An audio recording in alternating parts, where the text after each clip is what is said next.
Cam छो public. तो आज हम करने वाले हैं JEE 2024 के सेट्स एंड रिलेशन के एग्जाम्पल। तो देखते हैं कौन सा क्वेश्चन हमको दिया गया है। Let A is equal to, एक सेट हमको दिया गया है 1 2 3 एंड 4। उसके लिए एक रिलेशन हमको दिया गया है 1 2 2 3 and 1 4। Be a relation on A, ये रिलेशन किसमें से बनाया है उन्होंने, सेट ए में से उन्होंने रिलेशन ये वाला बनाया है। Let S be the equivalence relation. अभी तीसरा कोई एस हमको दिया जो क्या है, इक्विवेलेंस रिलेशन है ऑन ए, ए पे, सच दैट आर एस में क्या होना चाहिए, इंक्लूड होना चाहिए, and the number of element in S is N. यानी कि मान लेते हैं कि उसमें एन नंबर ऑफ एलिमेंट है, then the minimum value of N, यानी कि एन में कितने एलिमेंट होंगे, यानी कि एस में कितने मिनिमम एलिमेंट होंगे जो इक्विवेलेंस रिलेशन प्रिपेयर कर सकते हैं, वो हमको फाइंड करना है। तो देखते हैं कैसे करेंगे हम। सबसे पहले तो हमको ये पता है कि इक्विवेलेंस रिलेशन प्रूव करने के लिए फंक्शन क्या होना चाहिए, रिफ्लेक्सिव होना चाहिए, सिमेट्रिक होना चाहिए एंड ट्रांजिटिव होना चाहिए। यहाँ पे हमको दिया गया है सेट 1 2 3 एंड 4 का, यानी कि रिफ्लेक्सिव क्या होता है, खुद का खुद के साथ रिलेशन, यानी 1 का 1 के साथ रिलेशन, यानी कि 1 1 2 2 3 3 4 4, चारों के चारों एलिमेंट का खुद के साथ रिलेशन तो बन गया। अब बारी आती है सिमेट्रिक की। यहाँ पे देखिए सिमेट्रिक होता क्या है, यहाँ पे आर में दिया गया है हमको 1 2, यानी कि बिलोंग्स टू आर, लेकिन उससे उल्टा भी होना चाहिए, 2 1 भी होना चाहिए। तो 2 1 also belongs to S, not from R but also belongs to S, वो S में होगा और ये दोनों में होगा। ये चारों तो ऑब्वियसली S में होंगे क्योंकि S तो हमको फाइंड करना है। अब बारी आती है उसी तरह से सेकेंड वन की। 2 3 अगर belongs to R and S है तो 3 2 भी बिलोंग्स टू S होना चाहिए, तभी रिलेशन को सिमेट्रिक हम बोल सकते हैं।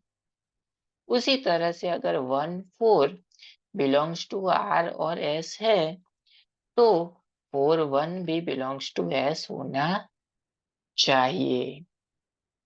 तो मिल गया ये सिमेट्रिक के लिए मिल गया। तो टोटल कितने मिल गए, 1 2 3 4 5 6 7 8 9 एंड 10। अभी बारी आती है ट्रांजिटिव की। ये कितने एलिमेंट हो गए, 4 एलिमेंट, ये हो गए 6 एलिमेंट टोटल। अब बारी आती है ट्रांजिटिव की।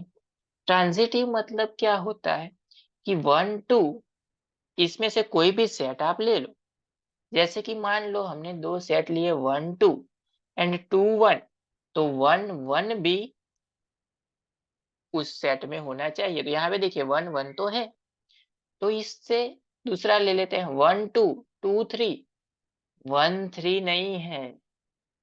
तो अगर हम 1 2 एंड 2 3 लेते हैं तो 1 3 सेट में नहीं है, तो उसको हमको क्या करना पड़ेगा, ऐड करना पड़ेगा। तो 1 3 बिलोंग्स टू एस। उसी तरह से 1 2 3 2 तो नहीं ले सकते क्योंकि 2 3 होना चाहिए। 1 2 2 3 तो 1 3 तो आ गया, 1 2 तो खत्म हो गया। अब बारी आती है दूसरे पार्ट की। अगर हम यहाँ पे 2 1 ले ले और 1 4 ले ले तो 2 4 भी सेट में होना चाहिए, यानी कि ले लिया हमने 2 1 एंड 2 1 एंड 1 4, तो वह 2 4 भी होना चाहिए। तो नहीं है तो हम ऐड कर लेंगे, उसमें क्या है, तो 2 4 हमने ऐड कर लिया। अभी देखिए, यहाँ पे 1 3 आया, लेकिन सेट में 3 1 तो है ही नहीं। तो ये रिलेशन सिमेट्रिक नहीं होगा, ट्रांजिटिव तो हो गया, लेकिन सिमेट्रिक नहीं हुआ। तो सिमेट्रिक करने के लिए 1 3 आया, तो 3 1 भी बिलोंग्स टू एस होना चाहिए, क्योंकि वो हमको सिमेट्रिक प्रूव करना है। उसी तरह से इसके लिए 2 4 आया, लेकिन 4 2 तो है नहीं, तो 4 2 को भी बिलोंग्स टू एस हम ले लेते हैं। तो यहाँ पे कितने न्यू ऐड हुए? ये वाला, ये वाला, ये वाला एंड ये वाला, 4 ऐड हुए। अब देखते हैं बाकी क्या बचा। अगर हम यहाँ से 4 1 ले ले, और यहाँ से देखिए 2 3 ले ले, 3 2 ले ले एंड 2 3 ले ले। एक सेट हमने ले लिया 3 2 एंड 2 3। तो 3 3 भी सेट में होना चाहिए, लेकिन नहीं है, तो हमने ऐड कर लिया, क्योंकि रिलेशन को हमको ट्रांजिटिव बनाना है, क्योंकि इक्विवेलेंस हमको प्रूव करना है, इसके लिए इसको भी ले लिया। उसी तरह से 4 4 4 1 एंड 1 4। तो 4 4 भी होना चाहिए, तो 4 4 नहीं है, तो इसको भी हम ऐड कर लेंगे। तो टोटल कितने एलिमेंट हो गए? 4 6 10 11 12 13 14 15 एंड 16।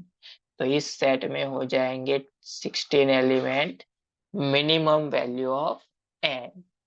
तो यहाँ पे आपने गौर किया होगा कि अगर हम 1 2 3 4 से दो एलिमेंट ए बी का सेट बनाए, तो वो भी एलिमेंट कितने होते हैं? 16 ही होते हैं। तो पूरा का पूरा ए बी का सेट हमको मिल गया।